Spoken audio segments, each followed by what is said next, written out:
നമ്മളിന്ന് വന്നേക്കുന്നത് കൂട്ടനാട് നേർച്ചയ്ക്കാണോ അതോ തൃശ്ശൂർ റൗണ്ടിക്കാണോ? ഈ കണ്ണട വെച്ച പുലിയുടെ ഡാൻസ് നോക്ക്, എൻ്റെ മനം കവർന്നുട്ടാ. ദേ പിന്നെ ഇവരുടെ കോലുകളിയും ഉപ്പുപ്പാൻ്റെയും ഉമ്മുമാൻ്റെയും ചന്തം കണ്ടോണ്ടിരിക്കുമ്പോൾ ദേ ഒരു പൂച്ച സാർ ഓടി വന്നിട്ട് നമ്മുടെ നെഞ്ചത്തിക്ക കയറിയിട്ടാ. ഇവരെ കണ്ടതല്ലേ ഡിസ്ക് മാറ്റേ. ഈ മേൽ പറഞ്ഞ സാധനങ്ങളൊക്കെ ടീം വട്ടപ്പറമ്പൻസിന്റെ വകയായിരുന്നുട്ടാ. എന്തായാലും വെറുതെ അപ്പൊ ഒരു സെൻട്രൽ ഫ്രഷ ചവിക്കാച്ചു ചവച്ചോണ്ടിരിക്കണ എന്നെ കണ്ടതും ഈ ചേട്ടൻ്റെ ഉള്ളിലുള്ള കലാബിരുദോളം ഓരോന്നായിട്ട് പുറത്തേക്ക് എടുത്തിട്ടാ. രൂപകലാ കലാസമിതിയുടെ വകയാണ് ഈ കോലങ്ങളൊക്കെ. ദേ പിന്നെ ടീം ആലപ്പറമ്പിന്റെ വക 3 ആന. ഇവര് ആടുങ്ങളെ കൊണ്ടുവരുന്ന പോലെ ആനകളെ കൊണ്ടുവരണേ. ഒരു ടീമിന് 3 എണ്ണേ. കരടിക്കുട്ടന്മാരിറങ്ങിയിട്ടുണ്ട്. പിന്നെ MLA എന്തൊരു നീക്കം സമ്മതമല്ലാന്ന് എഴുതി വെച്ചിട്ടുണ്ട് ഇവിടെ. അങ്ങനെ ഈ ഡാൻസ് കണ്ടോണ്ടിരിക്കുമ്പോ മൂടായിട്ട് ടീം പ്രവാസി അവനൂർ എത്തിയിട്ടാ. വല്ലാത്ത ജാതി കുപ്പായിസ്റ്റോ.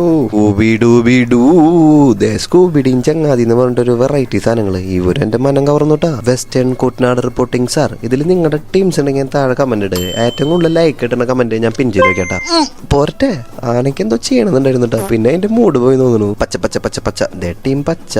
അത് കഴിഞ്ഞിട്ട് നോക്കുമ്പോ ദേ ചെറുച്ചാൽപ്പുറം ടീമും ദേ നീല. ഇതിപ്പോ വിബ്ജിയോറാവൂലോ. അതിന്റെ പിന്നാലെ ടീം ഗാലോസും മെസ്സി പിന്നെ അവന്റെ ഫുട്ബോൾ കളിയും. ടീംസ് കരിമ്പേട ആന തല പൊക്കിയിട്ട് ഒരു 1.5 മണിക്കൂർ നിന്നിട്ടാ.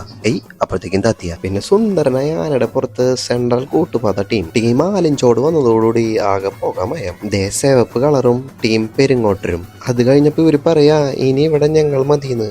അത് കണ്ടപ്പോ ഞാൻ വീട്ടിൽ പോയിട്ടാ. ഇനി അവരായി അവരുടെ പാടായി. അപ്പൊ ബൈ.